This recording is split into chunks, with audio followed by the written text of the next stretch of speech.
Big Gasco, motherfucker.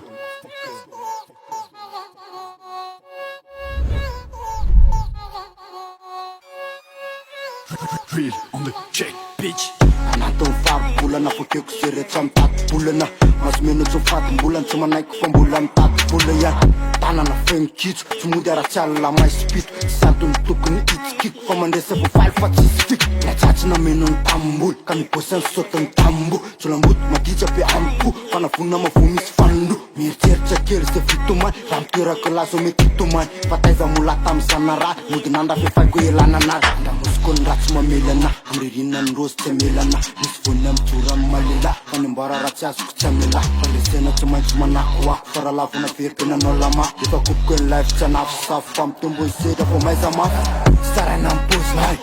za mavitany apozina tsy maintsy tafambakozinavo sy raha raha insako se kozina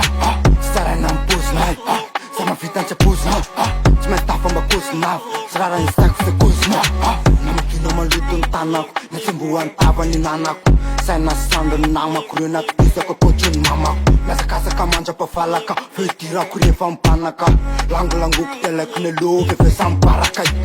defansana vokako ny kalaky valimarina tikako malaky tsy defanse satsony fa iataky zalafa tanana vokako ny ataky tonga teto anterena itomany mialediana rindray mitomany ana misy any lahy io na tsisy any lahy tadio eny life mity ihany telindrindrany ambony terrain fa be mokondo